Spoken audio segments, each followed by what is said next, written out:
Cymatics is the process of visualizing sound by basically vibrating a medium such as sand or water, as you can see there. What we can see here is a metal sheet, this time connected to a sound driver and being fed by a frequency generator. And as the frequencies increase, so do the complexities of the patterns that appear on the plate, as you can see for your own eyes.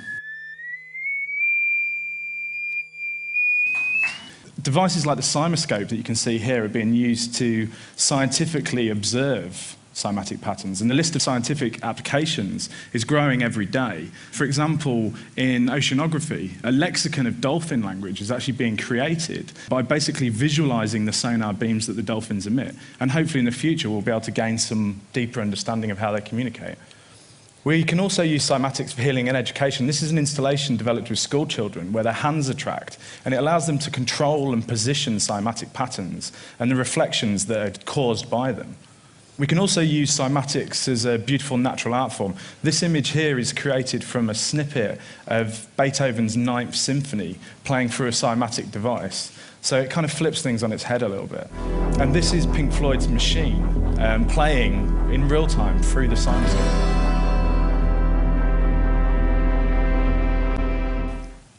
We can also use cymatics as a looking glass into nature, and we can actually recreate the archetypal forms of nature. So for example, here on the left we can see a snowflake as it would appear in nature, and then on the right we can see a cymatically created snowflake.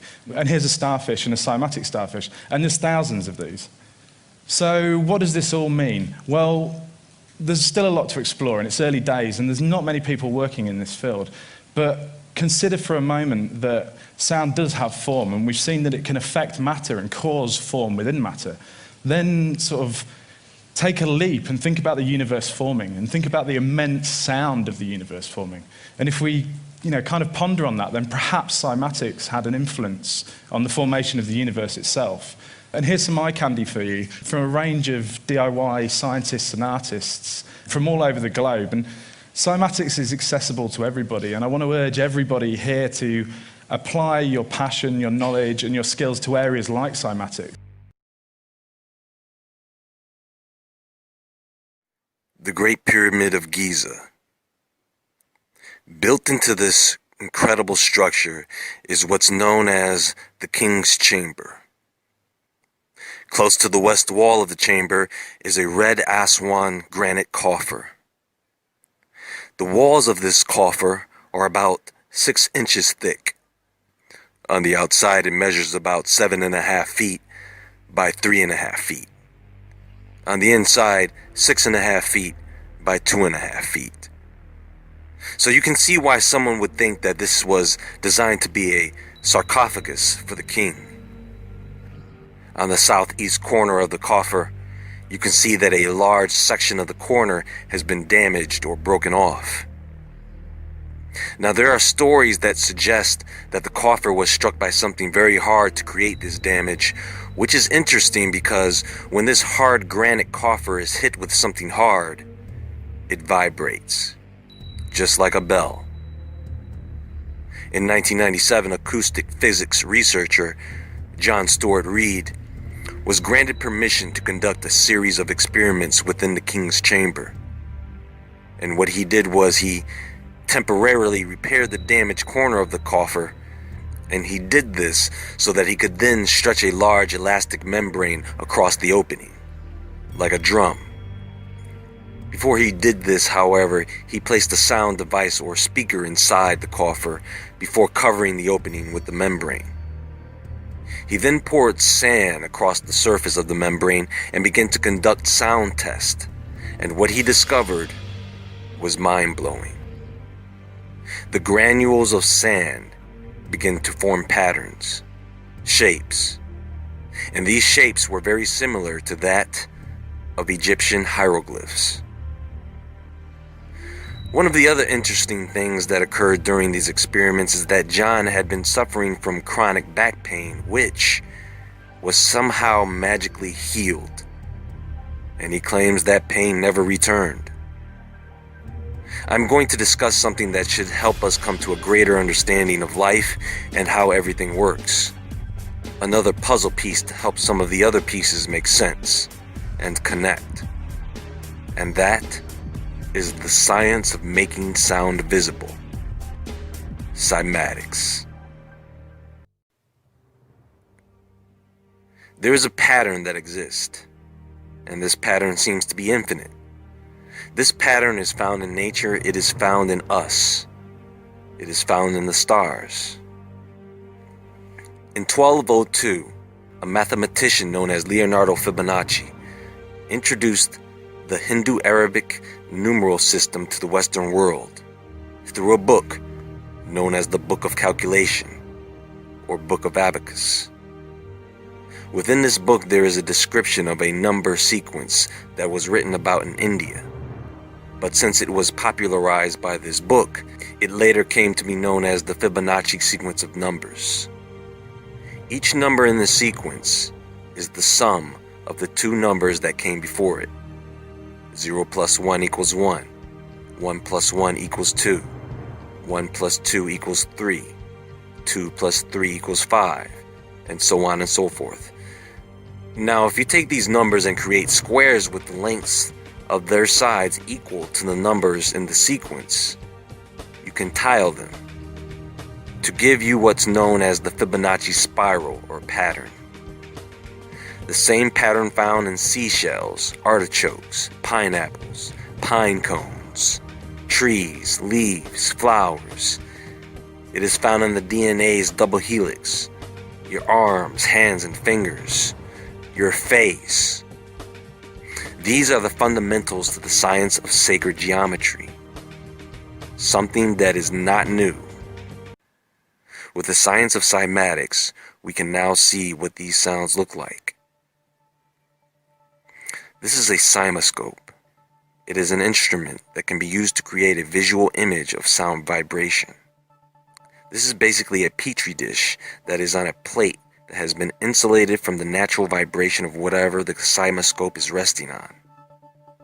You can then use very fine particulates or ultra-pure water to reveal the structures of the harmonics that pass through the cymoscope. At low frequency sounds, you get very simple geometric patterns. The more you raise the frequency, the more complex these patterns become. This is one of the 3D structures that is created in water using sound. This is an actual image of water, with the surrounding body of water removed for contrast. The most abundant crystal in the earth is quartz, a mineral composed of silicon and oxygen. Like most inorganic solids such as metal, rock, and ice, it is a polycrystal, a mass of microscopic crystals that were fused together to form one large solid mass. Now here's the question. If the patterns or structures that are within a crystal like quartz are actually the imprint of resonant frequencies or sound, does this mean that the energy of that frequency is also captured within the crystal? Do you understand now why people use crystals in rituals and in healing? Because just like you give off vibrations, objects, crystals give off vibrations as well. And all these vibrations affect each other. Listen carefully, folks. I just showed you how sound affects the atomic structure of water. And we can see how sound may have an effect in the way minerals like quartz crystallize. So how do you think sound affects your body, which is mostly quartz and water? We know that there are patents of sonic weaponry that can do a lot of cellular damage to a large number of people all at once. But at the same time, we have technologies that use sound to heal. This is cymotherapy, acoustic therapy, harmonic therapy. This is the science behind chanting, humming, or alming, and Sanskrit. It is the science behind using crystals, a Tibetan bowl, or classical music by people such as Bach or Beethoven. This is the science behind relaxation audios and binaural beats. Using sound therapy, researchers have been able to repair torn living tissue and repair it to the point where it appears as if the tissue was never damaged at all. They have been able to improve circulation in parts of the body and remove blockages, particularly in the legs and arms. It has been used to repair organs and improve brain function. You see, sounds affect your body. Music affects you. Words affect you. When you write a word, that word has energy just like everything else, and when someone else reads that word, it affects them on a cellular level. When we hear or see a negative word, we feel it. When we see or hear a positive word, we feel it. When you hear or see something funny, you laugh, which is a double bonus because even the sound of laughter can raise your body's frequency. This is what raising your body frequency means. You are raising the resonant frequencies in your body to be more in line with the complex crystalline structures that promote good health and longevity. Have you ever listened to a song that you like, or have ever watched a movie or video that touched you? And at a certain point, that audio or video stimulated a sensation that is often felt on the skin across the scalp and back. A tingling sensation. Similar to what happens when someone runs their fingertips gently down your back. Have you ever wondered what that feeling is? This is called Autonomous Sensory Meridian Response, or ASMR.